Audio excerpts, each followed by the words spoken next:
Welcome back, fellow freaks, fans of American Horror Story.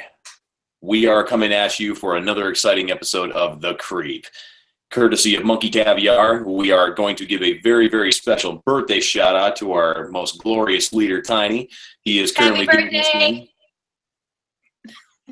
We just want to say thank you again for all that you do for us, brother, and we really enjoy the fact that you brought us into the family here, and we really, really look forward to carrying it on even more and maybe even diving into some new shows like we were talking about before, like Westworld. But let's, of course, kick it off. I am your most sinister yet special kind of host, the Elvis Man. With me, as always, is my illustrious co-host, the lovely Miss Melody. And we are going to be discussing the most recent episode of American Horror Story, Roanoke. But in this instance, we are calling it Roanoke, My 3 Days in Hell. We really start off crazy with this. I mean, we see this deer munching on some grass, and we're in like this weird kind of like infrared camera, and we see it flash, and there's like this ghost girl, colony girl, just standing there. And then the static comes in and flashes again, and boom, she's gone. And we go right into the production trailer where Sidney is with his camera guy, and they're watching everything on this 75 different camera monitor screen of the entire Roanoke house. And he's basically watching the incident where Dominic comes in, and him and Matt get into their little scuffle. And he's like, fantastic TV, man. Who's not going to come back after that, you know? And their assistant comes walking in, and she's got some food, and you know, basically they're just there kind of viewing things going on and just kind of the behind the scenes crew. Camera guy rips on her. He said, hey, I ordered a salad. She said, well, we're in North Carolina. If it's not breaded and fried, it's not edible. And I'll have you know, North Carolina has very good food, very good barbecue, and edible things that aren't just fried and breaded, but I do enjoy fried and breaded things like okra. That's a very North Carolina thing. Now, we're actually in the booth, and we're watching the screens, and we actually see Rory's character, Evan Peters, come into the room, you know, well, not into the production room, of course, but on the TV of the room, and they're, like, seeing him where we left off in the last episode. And out of nowhere, the camera guy looks up at one of the monitors, and he's like, did you see that? Rory just got stabbed, man. He grabs the camera, and Sidney looks, and it's just a pool of blood, and then they hear a scream come from the outside. But what the cameraman actually saw was the moment where the two nurses stabbed Rory and cut his throat. He actually saw the death scene. And Sidney is curious about what's going on because the assistant, Alyssa, was walking out to go and do her thing. And we hear her scream outside the cabin or the production trailer. So Sidney goes and checks it out, and he yells for the camera guy to come bring his ass. You know, get over here. You need to see this. And it's Alyssa on the ground, and she is literally choking out her own blood. I mean, we see drowning in her own blood. It's so metal. It's squirting. Yeah, it's squirting out of her neck. Right? It's great. I like to call this episode American Horror Story, My 3 Days in Hell, Episode 7, or The Great October Bloodlust of 2016. It's pretty wild. And as we are seeing this poor lady, Alyssa, you know, bleeding out through her neck, we actually see Agnes, the butcher, come wandering out of the woods and hack Sidney right in the gut, and he crumbles over. Cameraman goes to run. She starts hacking him up. She picks up the camera, and she's like, I am the thunder upon the tree, or something like that. I am the tree and the lightning that strikes it. There you go. Like, okay, which they have a tree as their logo with blood, you know, like, yeah. So she gets the camera, and then that's of course our opening scene. We get the logo, the AHS horror, and then we looking around for Rory, and she can't find him anywhere. Rory! And she goes back down to the room where Matt, where the real Matt, the real Shelby, and Lee, and the actress who portrayed Lee, Monet, and they're all looking at the spray painted murder word on the wall, which looks like spray paint, but let's face it, looks like blood too. So, and Matt's like, I told you, R is for Rory. He's gone. He keeps saying that. I told you R is for Rory. Like, hello, I told you that. Just, God, they say that so much. But, so I guess they're like, hey, did you look under the beds? Did you look here? Did you, like, obviously look in all the first places you're going to look? No, Rory is not in the house. But they're like, okay, well, let's go look some more. And they're walking around, Rory, let's look over here. Eventually they go into the room, which we saw him get brutally stabbed by the nurses. So they walk into this room. There's a giant puddle of blood on the floor.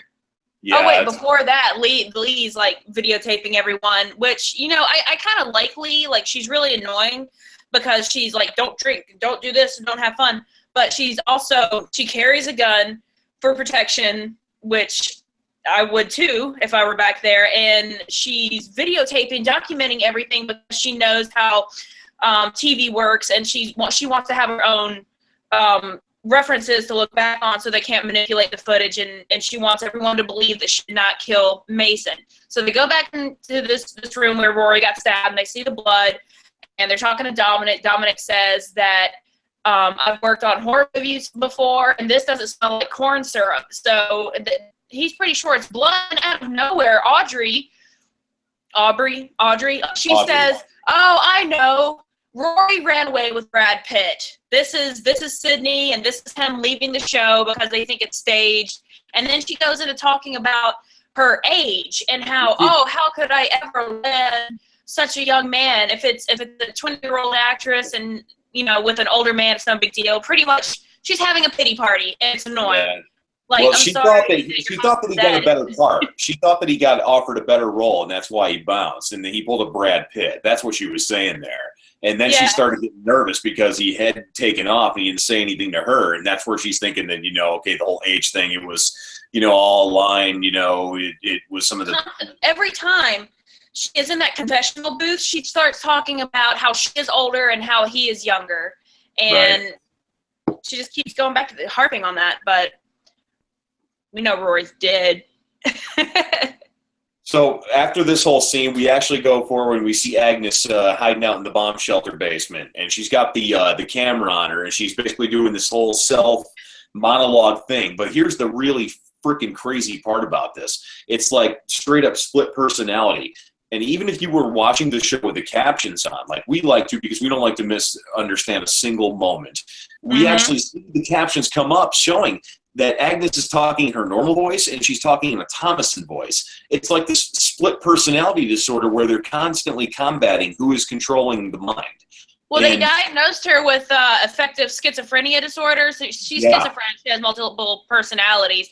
Also, shout out to Kathy Bates for this whole episode. She deserves that star, that Hall of Fame thing that she has. She has earned that, and she is a fantastic actress, and props to her for this whole episode. This was her her episode.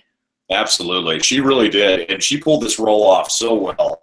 But as she's like down here in this basement, and she's doing this crazy monologue, and she's talking about the people that she just killed, like Alyssa, for instance. She makes mention that Alyssa had a baby, and Alyssa had been nice to her, but then she bounces back into the Thomason Butcher phase. She's like, well, to hell with it. You know, their blood will freaking run in blessing. Yeah, she goes from absolute regret, like, oh, she had a baby, I just orphaned that baby, to, well, they took my land and they deserve to die. Like that. Like, just. But, I mean, the really, really, truly weird thing about this whole scene is basically when the torches, but she's speaking like this strange, like Celtic kind of Latin language. And when the torch finally gets relit, she like has all these freaking like Blair Witch Project little figurines, and it's totally the exact same thing. It looks like crucifixion. It's like a dude in a circle with some sticks. Looks like, I don't know. But yeah, it's totally Blair Witch. Very, very crazy stuff, man. But anyways, she's screaming like, because basically, if you're watching closely, the amount of things that are suddenly there appearing around her and the amount of time that the lights like crashed out, she had a lighter too. And like, it was maybe about all but maybe 8 to 9 seconds for the whole thing. And then all of a sudden there all those things are. I mean, you would have basically had to have had like 30 people down there hanging all these things at once and then suddenly just disappear like fucking ninjas.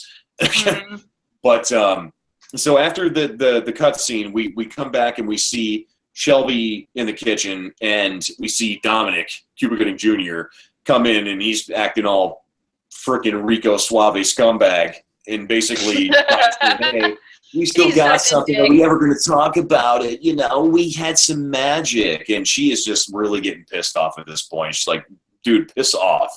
She Not really interested. regrets that drunken weekend that she had with him. She was lonely, going a little crazy, and he keeps pushing it and pushing it. She didn't want to do the show, remember? She didn't even want to do the show. The only reason she's there is to be closer to Matt so she could try and patch that back up again. And then Matt comes up the stairs, or down the stairs. He enters the room and sees Dominic talking to Shelby. He's very close, up in her face, like, hey, baby, blah, blah, blah, blah, blah. And he's like, hey, bro. So fucking hate this guy. I kind of hate everyone, but on the show. But he's like, hey, you know what? You can have her. I don't care. You can fuck her right there on the table. He slams the table. He's like, I don't care.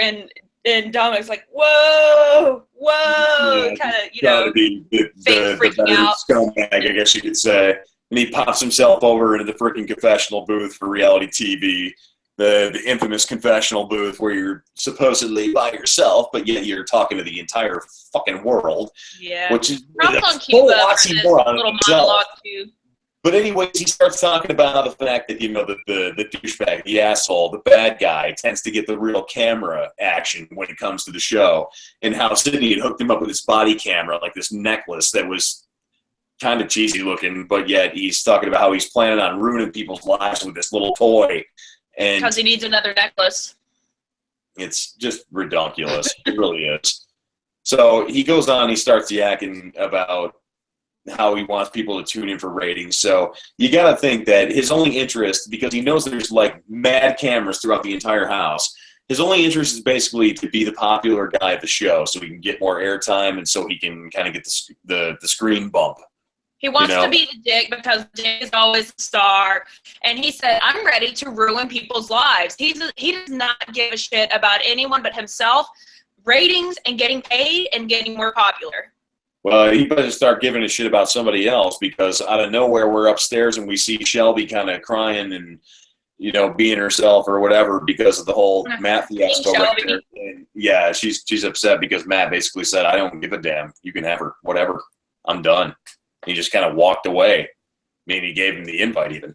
So Shelby looks up after she's having her little, you know, sob moment, and she's looking at the bed, and there's one of the high-def cameras, the P2 cameras, and it's videotaping her, and she's like, what the fuck is this thing doing here? And she gets closer, and then, of course, we see Agnes as the butcher come walking in. I like how you can see blood on the lens. Like you see it from the viewpoint of the camera, and then you can see little blood smears, and it's all out of focus. And then Agnes shows up. Probably left over from the cameraman if he freaking, you know, stabbed when she came through and took care of Dominic and Alyssa and that dude. Yeah. But we see her basically in the full-on Butcher Thomason mode, and saying, you know, did you learn nothing? Why are you back here? Why have you returned?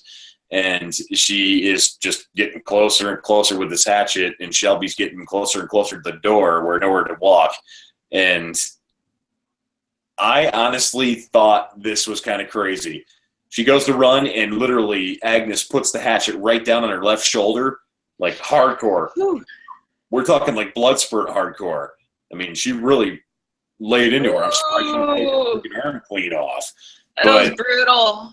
And now it's almost like she's confused because of the technology that's involved. And she's like holding the camera up at her. She's like, I'm going to videotape the person who's going to, you know, be responsible for my murder.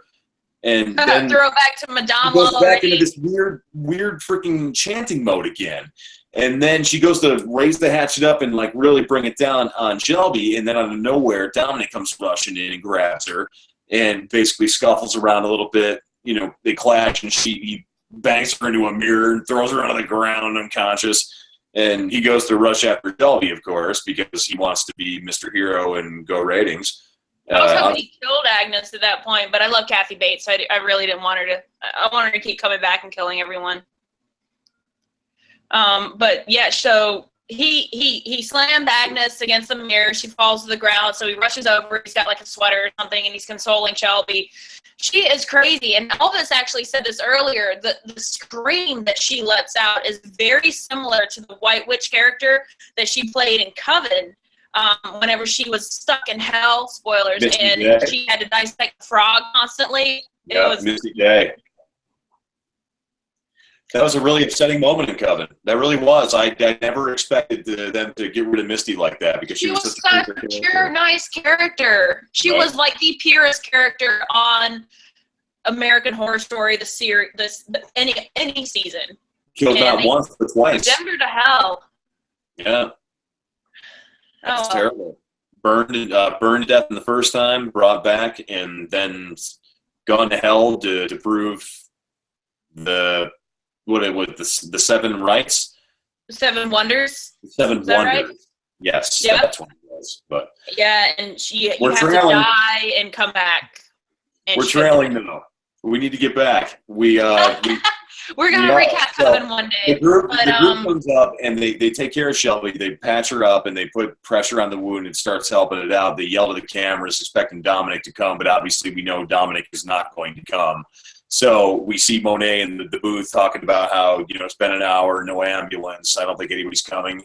And now we see the group downstairs talking about who's going to go and do something about this. And, of course, Matt's like, hey, Dominic, you go. He's like, I'm not going. He's like, I'm not going. And then the women step up. That's right. Lee's like, I will go. And then Monet said, well, I'll go with you because I can't trust you to bring anyone back for help. And she's like, well, can you trust this? And she pulls out a gun. Elvis and I are still contemplating, just, back and forth. Does that gun have 5 rounds or in the chamber? Or is it a 6-chambered gun? It is definitely a wheel gun, like a revolver. And you might not think that's important, but between 5 shots and 6 shots could make a difference here later on. Well, we also have to know that most wheel guns are 6-shooters, but a really large caliber snub-nose wheel gun could be a 5-shooter. Like we're talking I think it just depends on the design. I'm not a wheel gun type of person. I prefer more of a magazine, but 5 or 6. I come from an era where Dirty Harry is a badass motherfucker, and his big bad boy, the 44, was a 6-shooter. If I'm not mistaken. Pretty sure. But anyways, we are looking back on the group that is actually going out. We're seeing Audrey and Lee and Monet going down in the under tunnels. And, the tunnels where we saw Rory, Evan Peters, playing Edward Philippe Mott. And we are down there. We're seeing Lee leading the group. And all of a sudden, we see the same form come up. And yeah, it looks like Rory. Exactly. And that's where they met, too, so it's kind of nostalgic for her. She's like, Rory, my love, is that you? Here's what's super crazy, though. Lee pulls out the gun, fires 4 freaking shots into this thing. It falls and gets right back up and starts giving chase. So does she have 1 shot or 2 shots left? Well, if it was a 5, it'd be 1. If it was a 6, it'd be 2. But anyways, we're seeing them emerging from the tunnel and running their asses off, and we find out that Lee knew about that thing down there. And that's where we realize that this story that they based the Roanoke Nightmare on is real. Yeah, the ones who weren't there, they're finally realizing that it is real. It's not a joke. It's not a story. It was real. And they're blowing it off like it was nothing. And what makes it 10 times worse, too, is that we know the blood moon is coming. We know it. We know it. So before we get too far into their little adventure after they escape the tunnel and the Mott ghost, we go back and we see Matt and Shelby kind of doing their little after violence talk, and he gives her some pain pills, and he's basically telling her that he has not felt human in 2 years. Something happened to him when he moved into this place. Their marriage was over basically the moment they bought this house, and he's saying, like, I have not felt like a human being in 2 years. Like, something happened to me. I'm still wandering in these woods. Like, we know something's really off with Matt now. Like, big time.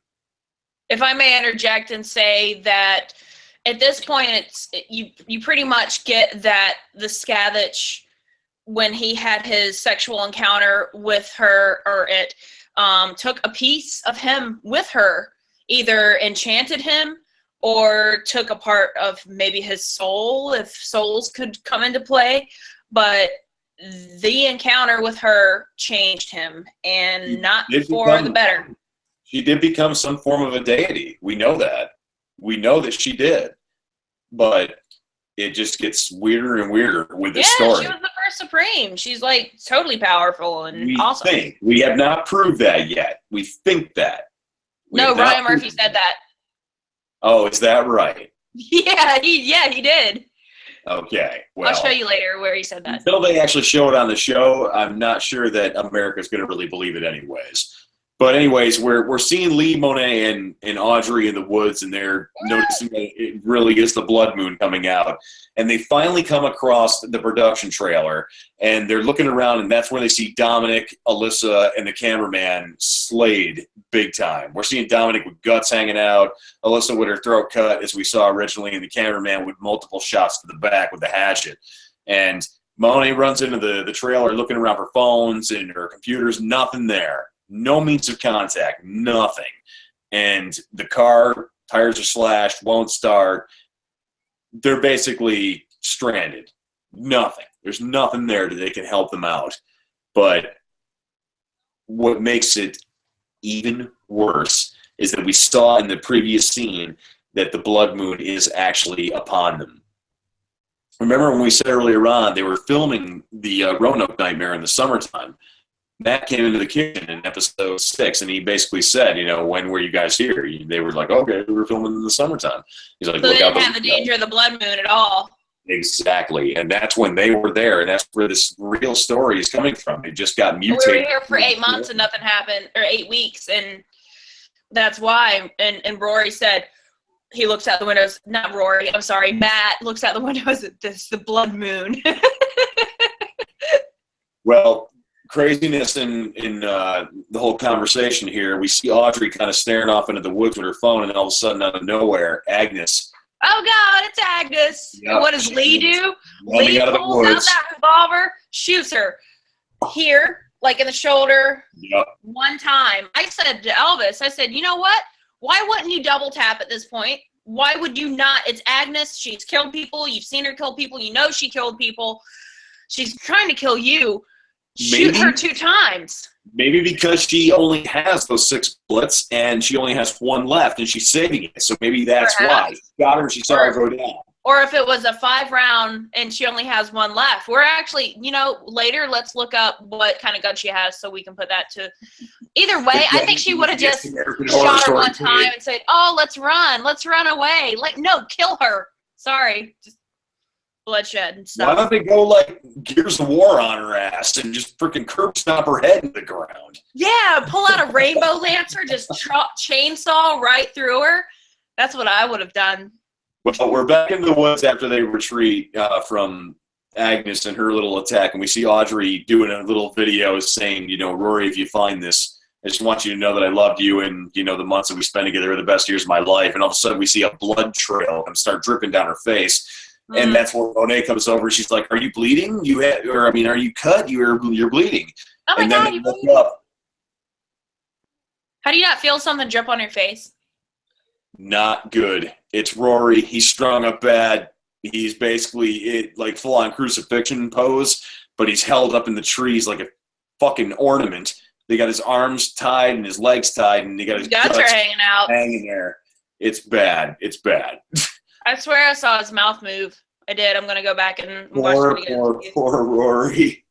Well, yeah, hi, Evan. Bye, Evan, kind of thing. If it's anything like the previous seasons, I don't think he's going anywhere. His spirit's probably trapped there now, especially if there's any truth to the whole Thomason story about people being killed under her watch. And then they have this beloved actor. It would be really dumb of them to not utilize him a lot during this season or any season. Everyone loves Evan Peters, and he's a great actor. He's got to come back again. So, but after that, they're, Audrey, she's really distraught. She's laying on the ground. Oh God, I don't want to live anymore. Blah.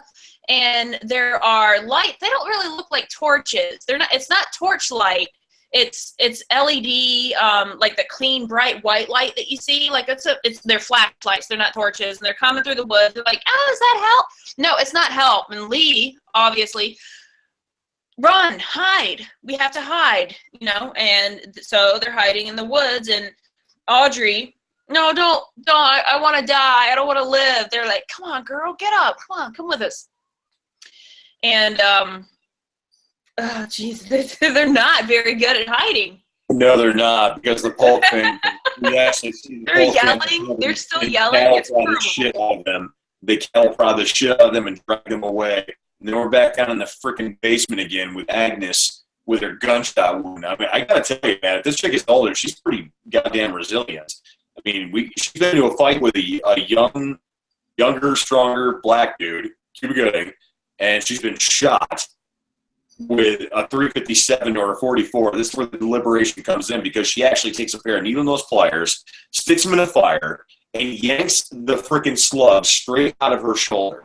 Now, I'm going to tell you right now, that's pretty goddamn badass. But we know for a fact that that has to be a high-caliber weapon, because if you see the size of that slug she pulls out, that freaking thing is huge. That's big. That looks like at least a 45. I mean, how are you going to have a tiny snub-nosed pistol, obviously a compact weapon, and have it 45? Imagine the crazy recoil on that. But it's a very big slug. But maybe they didn't even take into account the size of the weapon and the size of the slug that she's going to pull out of her chest. I think you and I are trying to rationalize it too much, because I don't know, it's fun. Think about weapons. Well, let's not try to rationalize anything when it comes to this freaking show, but let's move on to the next crazy bit. Let's rationalize this scene. This is craziness, because it reminded me of Murder House. All the American Horror Story fans know that what the hell was it? Ben Harmon, yes, Dr. Harmon. He actually had this same kind of sleepwalking endeavor kind of going on, where he woke up out of a dead sleep and just started kind of like walking blankly down the stairs into a destination. But that's exactly what happens with Matt. He's sleeping next to Shelby. He wakes up and just kind of walks straight downstairs. And Dominic actually notices this, and he follows him. He's actually going down into the basement, and we see him go amongst like the shelves with these old like glass jars or stuff, which is kind of cool, because that's also a shot at the murder house.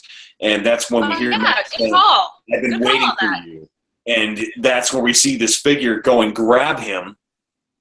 And we see Dominic kind of go and look, and we see this. Well, Matt says, I've been waiting for you. I think that's really important. With the horns. I've been waiting for you. Exactly. But I mean, that's what's crazy about it. He says he's there and he's been waiting for her, and we look at that clear image, and we see it's the Scavenge. It's got the crazy horn things going on.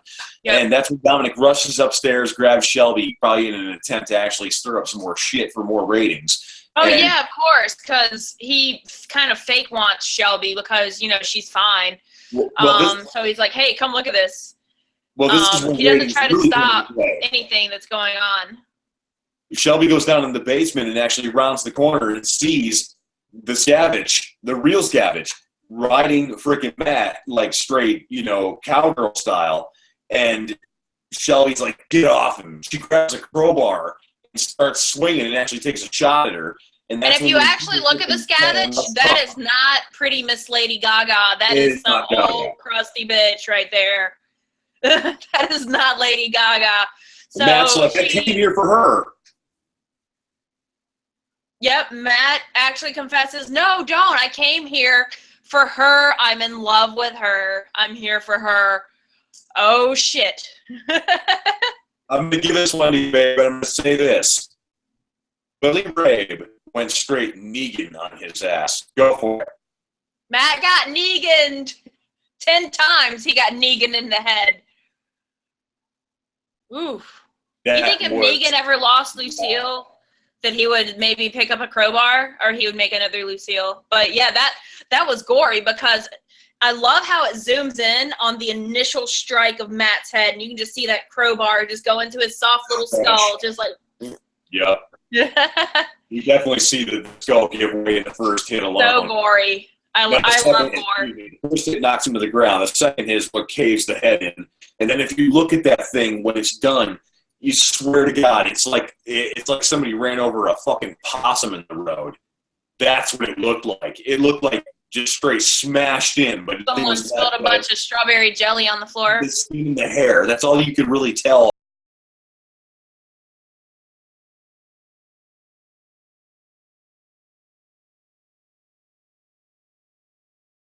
Of what was left with this guy's face. But I mean, that was seriously some Negan shit. I did not expect that out of Shelby. I mean, this is Shelby who cries all the time, and then all of a sudden she's a murderer. Awesome. That was wild, big time. But then we cut and we finally go to the crew, Monet, Lee, and Audrey. And apparently they've been abducted by the Polk family. We know this for a fact because when they're in their house, you see a shit ton of weed behind them because they were talking about how everywhere. Yeah, there's like a shit ton of pot behind them. Oh, hey, let's pause just for a second. Let's pause the video. I want to talk about Finn Whitrock. Yeah, that's true. We actually didn't touch base on that, and you called that too. I did call it. Yeah, there's a split second.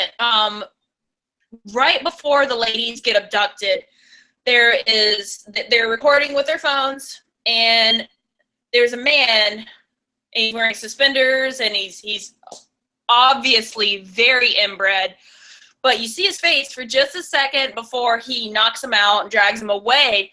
That's Finn Whitrock, who we know as Dandy Mott, who was in Hotel. No, Dandy Mott was Freak Show. He was in Freak Show and Hotel. The punk rocker guy in Hotel. And then he was also the mobster in Hotel because they gave him 2 roles because I don't know, that was weird. But he is their cameraman. And this is the character, well, he's the cameraman for the Pokes. He is good at picking weed nuggets and taking pictures is what they said. So, and that's all he's good for. So he's there and he's filming all of them. So for this sequence, this scene, everything is being filmed from Finn Whitrock's, whose screen name is Jether. Jether, if that isn't an inbred name, I don't know what is. But Mr. Jether is filming this interaction between the Polks and the ladies. And I was going to say something else. What was it? Oh, I don't know. But here they have Lee and the older guy. What's his name? Bloody face. What's his name? Ishmael. Ishmael is.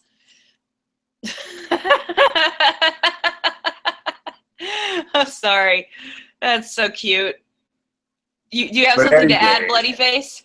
Yeah, they actually get hijacked by the Polk family. And that's where we see them being set up for some more interesting activities. We see Mama Polk come walking in.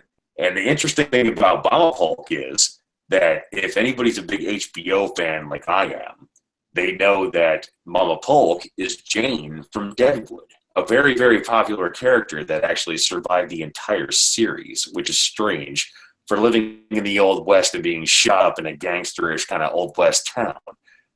But anyways, this is some pretty good stuff as far as the Polk family goes. And the cool shout out to Finn Whitrock is that this guy is the supposed the videographer of the family. And as Mama Polk comes walking in, she actually pours this interesting solution onto Lee's leg. And are you playing yet? I'm not playing. You want to hit play or no? Might as well. Okay, yeah, we're caught up. Oh, the thing about Finn Whitrock that I was going to say that I kind of forgot for a second. Brian Murphy said that this Finn Whitrock's character, excuse me, that we now know as Jether, is going to be the most fucked up character in history. So that he better be more than a weed picker and a cameraman if he's going to be the most fucked up character in history. I feel like next week is going to be nothing but a murder gore fest between these 3 women, because we know that only one person survives this whole ordeal. Doesn't look like any of these 3 are going to be a survivor, and that one of them might be a survivor, but it's not looking good. It's not looking good. So, and we saw the preview for next week. It's nothing but blood and gore and murder and awesome stuff. So it's certainly not looking good for Lee. That's for sure. We saw. No, she's going to end up being Lee BQ. North Carolina copywritten Lee BQ with peanut oil and special Mama Polk seasoning going on that leg. I'm hitting play. But that's what they're doing. They've got Lee in this chair, and their Mama Polk is applying this liquid to her leg, and she's making Lee like rub it in, which is really weird. She's like, rub it, yeah, rub it. We find out that that's peanut oil, which every Southerner knows what peanut oil is good for. High temperature cooking. When you want to deep fry something, when you want to like season a steak and put it on a grill, anything involving a high temperature, peanut oil is the best. And then they rub seasoning. Who knows what's in that? Ugh.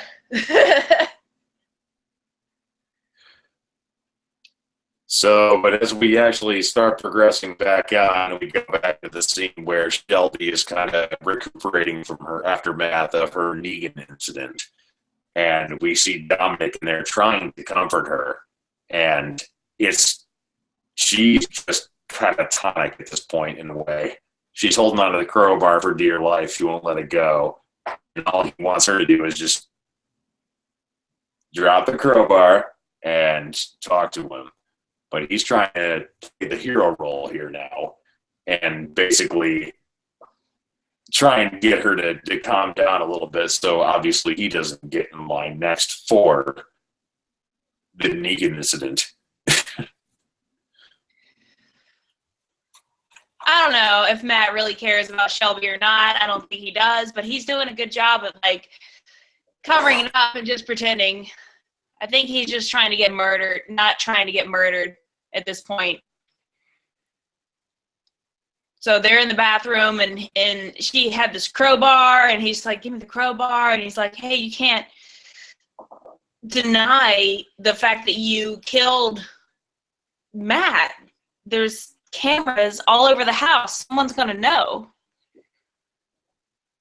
He's basically trying to tell her that she's going to have to confess because obviously there's no way of denying it. She obviously killed this guy. And as Dom is trying to calm her down and like wipe her down, she's basically, I think she's starting to realize that he doesn't really care about her because she's like, what are you doing? I mean, she was expecting him to help her cover up the whole murder. Elvis put his mask on, so I wanted to put my Halloween hood on. I'm going to be a panda. I'm going to be Panda from Tekken. You heard it here first. Well, my theory about something at the end of this episode has reason for the bloodied face mask, but we'll come back to that. So they you told me about that. I just think it's cute, so I want to put it on.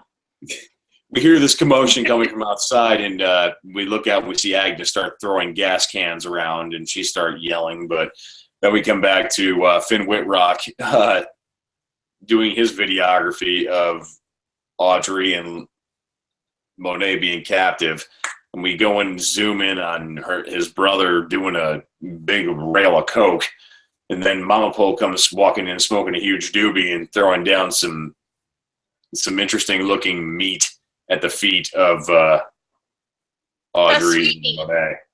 Yeah, sweet meat. That's Lee BQ right there. But they're kind of realizing what this is because they've both been on the show and they both have read the script, so they know obviously what exactly that meat is. It's most likely a chunk of Lee. But they're kind of calling her out on it, and they're basically wanting them to eat it, and they're making them eat it because Ishmael, I think, is the eldest there. Yeah, he's old dude. Hitting them with the cow taser. They're just fucked up hillbillies that like to torture people before they eat them. I guess the pain and the suffering makes the human meat taste better. But they're like, oh, you're guests, don't be rude, eat this meat or else. And they're poking them with a cattle prod. So eventually they succumb and they begin to eat Lee's flayed leg. which is pretty gross. And Monet they're gagging and they're just, oh God, it's pretty gross. It is pretty nasty. Sticking them with the cattle prod and like eat it. But as we're watching the folks enjoy their little festivities and fun, we go back to the Roanoke house, and we actually see Agnes outside, still carrying on with her rant, and that's when we see a very, very large community of the Roanoke ghosts up here with torches coming up behind her, and Dominic's like, "How are we actually going to keep them from getting into the house?" And Shelby's basically like, "Well, we can't stop them." And Agnes turns around and she's like, "My people." She really has gone shit now. Dumb. And it's crazy for her to think that they are actually there to help her. It really is. She gets on her knees. She looks at the real, we see the real butcher, who is disappointingly not Jessica Lange, as I thought. As I said last week, I made the argument that could be Jessica Lange. It's not her. Yeah. This lady does have a stronger jawline than Kathy Bates, but she's like, "Oh, my idol," bows down to her. She really does. She basically bows down. This is like her god, her idol, her maker, and it's pretty wild to see because it's not anything like we were expecting. But as you know, she approaches her. Agnes apologizes in her normal voice, and she's like, "I just wanted to be on TV." And the real butcher raises up her hatchet and freaking breaks it down with some serious might and basically cuts Kathy Bates' head, like straight down, just in half. So I guess the cool thing about that situation is the fact that each of her personalities now has its own side of the head. So there is that. Oh, that's neat. But she's dead, so she'd have personality anymore. Yeah, we don't know. I mean, like I said, if it's anything like the previous episodes of American Horror Story, we know that dead isn't really dead when it comes to the places that we are focused around. And so you think she'll come back? I mean, let's face it. Edward Philippe Mott is actually still haunting that area. He died on the property. The entire Roanoke Colony, they're there. The nurses, Mr. Pigman, we know he's real. We saw him actually in the back of Diana. Was it Diana? Diana's car. We actually were talking about her before when they said that her footage had been found like 3, maybe 4 months later. Her body was never discovered because Pigman actually just suddenly appeared in the back seat of her car. But there is a lot going on here, and I'm really, really hoping that we're going to see some serious connectivity here in the next couple of episodes because we've only got 3 left. I mean, tonight was 7, and like I said, a lot of people are pissed, but we'll take what we can get when it comes to American Horror Story. And I was really, really hoping we get 13 episodes like normal, but that's not the case this week. Yep. 10 for this season. What the hell, man? Unless we're hearing rumors on the net. We're talking about, things like there's another mystery season coming up. Or, we also know that as soon as American Horror Story ends, usually American Crime Story is going to begin. We've heard rumors about how last year with O.J. Simpson, hence Cuba Gooding Jr. in this year's episode. I'm glad they brought him on. Like, he is such a douchebag in this season, but his acting is pretty awesome. Yeah, he was good as O.J. too. I hated him as O.J. I hate him as Dominic. He's fun to hate. He really portrays that asshole dick face guy really well.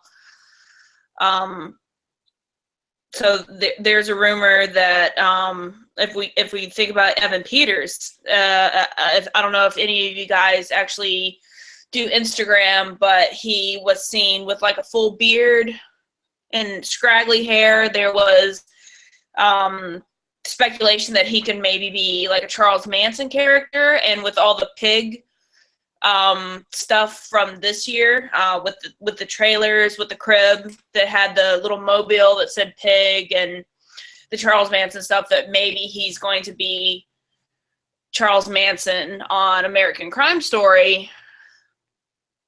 Maybe, I don't know. I want to know what happened to the Scavenge, if she's going to come back, because I find that character really interesting. There was another theory that Ryan Murphy, it's not a theory, I'm sorry, it's it was a quote from some article, some interview that said that eventually they are going to revisit Coven.